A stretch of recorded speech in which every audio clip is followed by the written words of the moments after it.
the ideal gas law is useful for things other than just calculating pressure, volume, moles, or temperature. And indeed, turns out that some other parameters will have effect on those things like pressure, volume, number of moles, and temperature. And so one of the more useful rearrangements of the ideal gas law is calculating for gas density. Now, before we get to that and we get to the algebraic manipulation, I want you to think about two different things. All right, the first is, if we want to calculate how many moles are in 12.01 grams of carbon, how would we do that? And what would we need to know? Well, we want to calculate or convert between grams of carbon and moles of carbon. And hopefully by now, the first thing that you think of is the atomic mass on the periodic table will tell us how many grams are in 1 mole. And you should know, hopefully by now, you've probably used it enough, that carbon is 12.01 grams. There are 12.01 grams of carbon in 1 mole. And so if we would do this calculation, we would find there'd be 1 mole of carbon. Notice I calculated the correct number of significant figures, so I put the zeros at the end. We should end up with 4 significant figures. Now, I want you to notice what we did here. We took the mass and we divided it by the atomic mass. Mass over molar mass. So to calculate moles, it is mass in grams over the molar mass. And so I didn't teach you how to calculate moles that way. We've been doing everything fence post wise, but in reality, every time we have calculated the number of moles, we have divided the mass by the molar mass. We just have done it. You haven't even known that necessarily was how we were doing things, but that is how it works.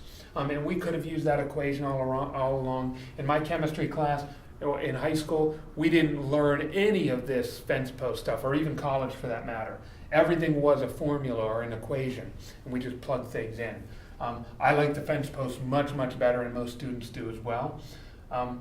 The other thing I want you to remember is density. Density is equal to mass over volume. Okay? So if we want to solve the ideal gas law for mass over volume, well, first thing, we do have a volume term here, but we don't have a mass term. And you might say, hopefully a light bulb's going off in your head and saying, okay, but for moles, and remember mole was abbreviated with an N in our equation, a mole was a mass over molar mass. And indeed, we can take this expression and we can substitute mass over molar mass for N in that equation. And if we want to solve for the gas density, well, we know density is mass over volume, so we just need to solve for mass over volume. And the first thing that we're going to do is we're going to solve the ideal gas law for mass. We're going to rearrange it so mass is the only thing on one side of the equation. And so what we're going to do first is I'm going to get rid of this denominator. So I'm going to multiply both sides by molar mass. The molar mass is going to cross out, and so I'm going to get the molar mass times pressure times volume equals mass over RT. Next thing I'm going to do is divide both sides by RT. Get rid of them. Isolate mass all by itself. So RT will cross out. I've got to divide the other side by RT. Now I'm going to clean it up just a little bit. So I know that the mass is equal to the molar mass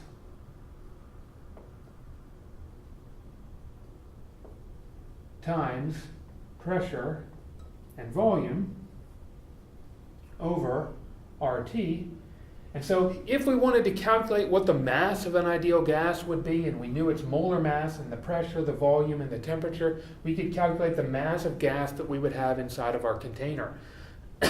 So what mass of helium would it take to fill up this balloon, for instance? But what we want to solve for is density. So we need mass divided by volume. Well, how do we get divided by volume here? Well, if we take this volume and we divide both sides by volume, the volumes on the left-hand side will cross out, and we'll be left with mass divided by volume on the right. And what is mass divided by volume? Density. So density is equal to the molar mass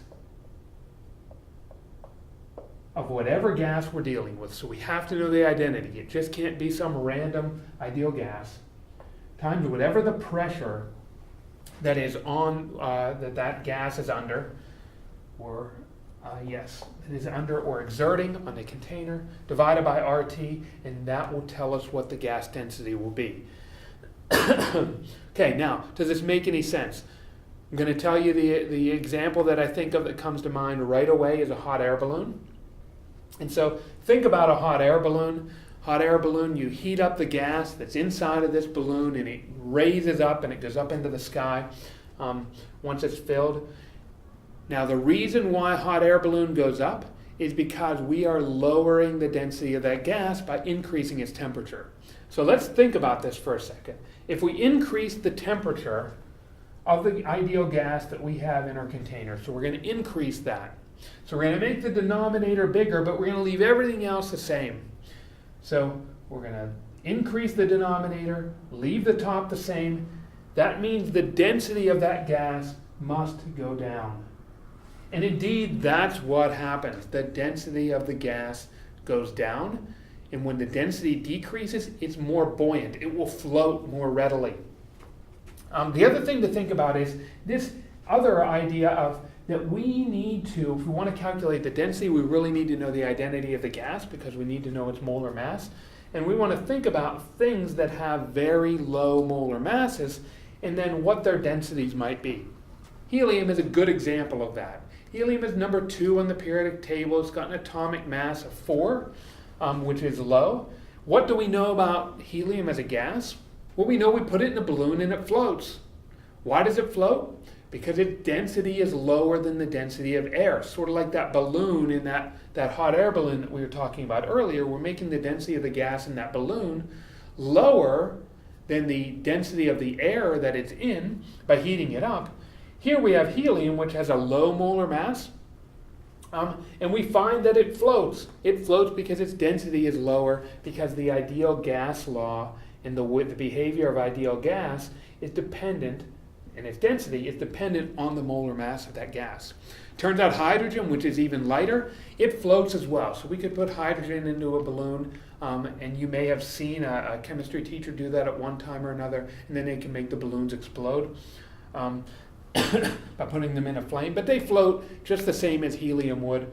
And so you get an idea of how gas law plays into, the parameters of the gas law play into the density. That's one rearrangement that we'll see of the ideal gas law. What we're going to look at next is how we might be able to use the ideal gas law to determine the identity of the gas that we're dealing with.